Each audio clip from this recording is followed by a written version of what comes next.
Thank you, Mr. Chairman, and thank you for making that wonderful announcement about Arielle and her family. It was a delight to have her and her husband and her children in the audience.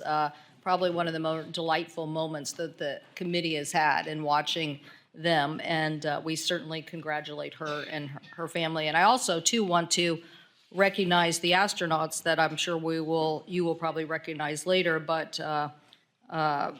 Reed Weissman, Victor Glover, Christina Cox, and Jeremy Hansen of the Artemis team that are here. Thank you so much. We're very proud of you. Thank you.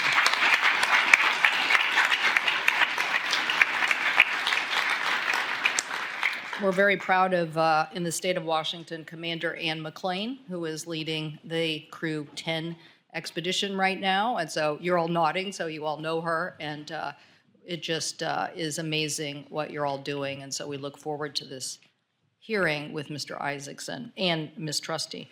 But let me address the Roth nomination this morning for Secretary of Communications and Information at the Department of Commerce.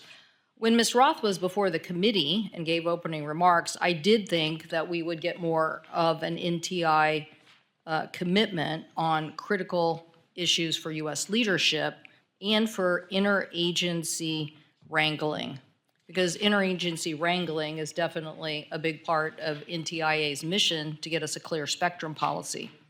Unfortunately, at the hearing, I didn't hear a commitment explicitly or even theoretically to the investments that this committee has already made. I know this is probably a frustration to many of my colleagues, but this is what we're asking of nominees throughout the Congress now, because we have a very clear idea about what is getting cut.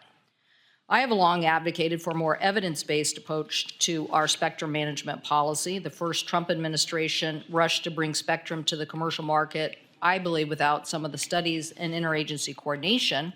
And this approach put federal capabilities at risk: aviation safety when aircraft altimeters and 5G interfered with one another, weather forecasting when 5G deployment interfered with 24 gigahertz band detections of water droplets, GPS systems, vehicle safety, and our military's readiness and capabilities. So I believe the next NTIA administrator must not repeat those avoidable mistakes of the past. The commercial value of spectrum is its ability to offset the tax cuts for the complexities of the system, but also it's critical that we safeguard our national security.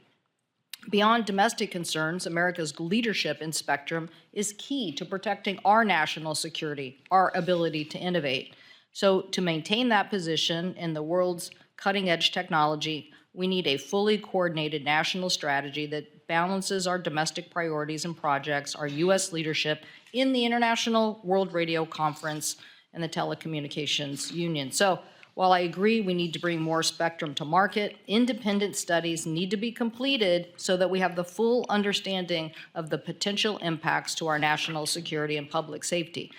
Ms. Roth was not clear about this, or whether she would wait for the results of an ongoing evidence-based spectrum ban with critical national security and public safety issues before making those decisions on spectrum reallocation. Specifically, when I asked Ms. Roth about repeating the process for ongoing studies of the lower 3G, 7, and 8 gigahertz bands that have been heavily discussed and debated in recent years, she did not commit. And so I am concerned about these national security issues. Spectrum management is just one of the issues where I felt like we could have had more clarity.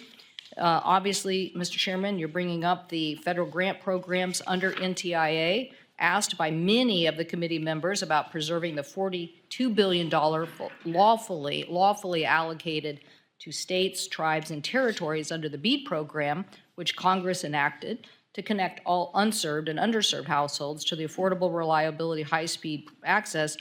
Ms. Roth refused to commit to honor the agreements that NTIA has already made with states and tribes. So these are great concerns on the investments that our Congress has already decided. She had the opportunity to continue to answer those questions. For the record, we do not see the evidence of that commitment. I also, on the issue of Elon Musk and conflicts of interest and making sure that even potential conflicts of interest were clear, I also have concerns. So, Mr. Chairman, at this point in time, I cannot support Roth's nomination to be the director of NTIA.